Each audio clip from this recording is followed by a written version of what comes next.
Kalau kamu buka media sosial sekarang, kamu bakal lihat satu pihak disebut pahlawan, dan pihak lain disebut penjahat.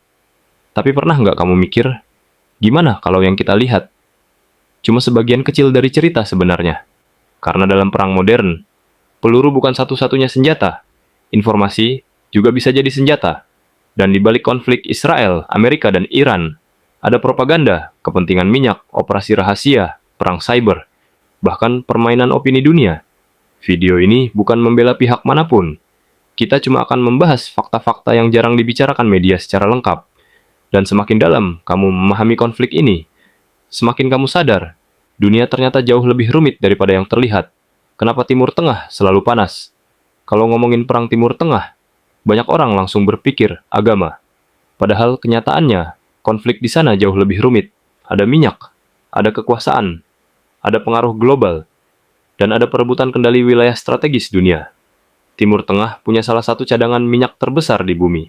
Dan minyak bukan cuma soal bensin kendaraan, tapi soal ekonomi dunia.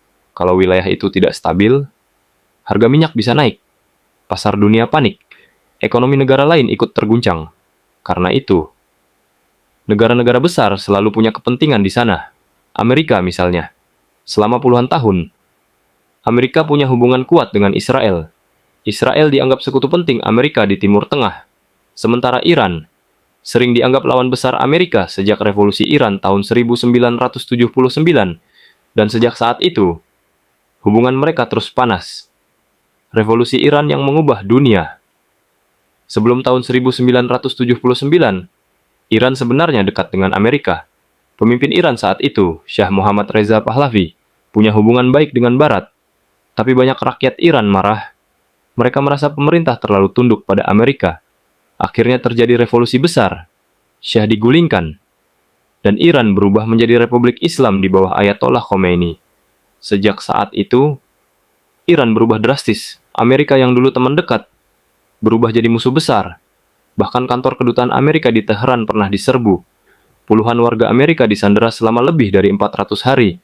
Peristiwa itu membuat hubungan kedua negara hancur total. Dan sampai sekarang, efeknya masih terasa.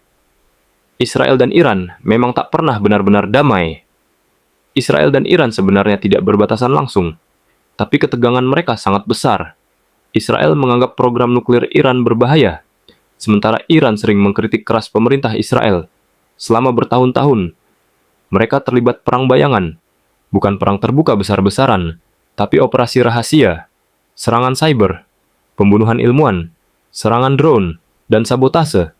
Bahkan ada laporan tentang virus komputer super canggih bernama Stuxnet yang diduga digunakan untuk menyerang fasilitas nuklir Iran.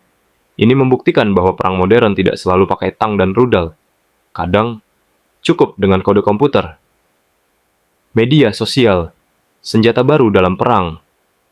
Dulu, perang terjadi di medan tempur. Sekarang, perang juga terjadi di TikTok, Instagram, YouTube, dan Twitter. Setiap pihak mencoba membentuk opini dunia. Video emosional, foto korban, potongan rekaman ledakan, semua disebarkan secepat mungkin. Masalahnya, tidak semua benar. Ada video dari perang lama yang diunggah ulang. Ada cuplikan video game yang dikira perang asli. Ada AI deepfake yang terlihat sangat nyata. Dan jutaan orang langsung percaya. Karena saat emosi sudah bermain, manusia sering berhenti memeriksa fakta. Inilah kenapa perang informasi sangat berbahaya. Kadang, kebohongan yang viral lebih kuat daripada fakta. Amerika dan kepentingan global. Banyak orang bertanya, kenapa Amerika begitu terlibat di Timur Tengah? Jawabannya tidak sesederhana baik atau jahat. Amerika punya banyak kepentingan strategis, mulai dari keamanan sekutu, jalur perdagangan dunia, hingga stabilitas ekonomi global. Karena kalau Timur Tengah kacau, dampaknya bisa terasa sampai seluruh dunia. Harga minyak naik, inflasi meningkat, ekonomi terguncang. Makanya, Amerika sering ikut campur dalam konflik kawasan itu. Tapi di sisi lain, banyak orang juga mengkritik kebijakan luar negeri Amerika karena beberapa perang di Timur Tengah meninggalkan dampak besar, korban sipil, krisis pengungsi, dan ketidakstabilan berkepanjangan. Iran bukan negara lemah. Banyak orang menganggap Iran lemah karena terkena sanksi ekonomi. Padahal, Iran punya pengaruh besar di Timur Tengah. Mereka punya teknologi drone, rudal dan jaringan sekutu regional. Iran juga dikenal kuat dalam perang asimetris, artinya mereka tidak harus melawan langsung seperti perang biasa. Mereka bisa menggunakan strategi tidak langsung. Inilah yang membuat banyak negara berhati-hati, karena konflik besar dengan Iran bisa membuat kawasan Timur Tengah makin tidak stabil.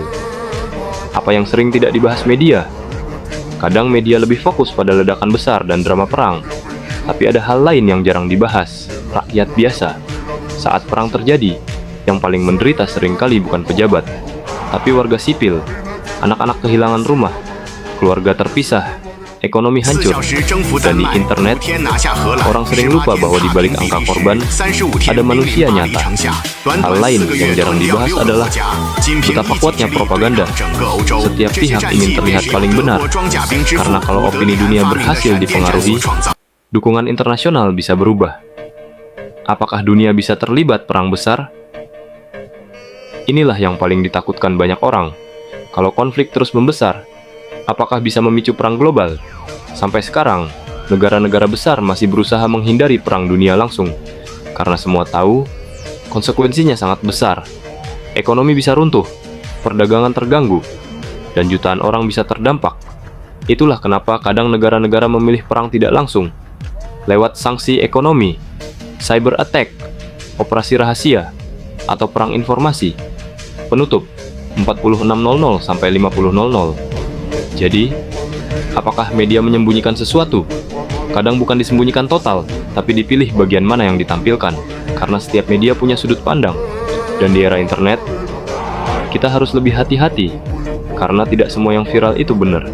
Konflik Israel, Amerika, dan Iran bukan cuma soal perang senjata, tapi juga perang informasi, dan mungkin medan perang terbesar sekarang bukan lagi di gurun atau langit Timur Tengah, tapi di layar HP kita sendiri, karena opini publik bisa mengubah dunia. Menurut kamu, apakah media zaman sekarang benar-benar netral? Tulis pendapatmu di komentar.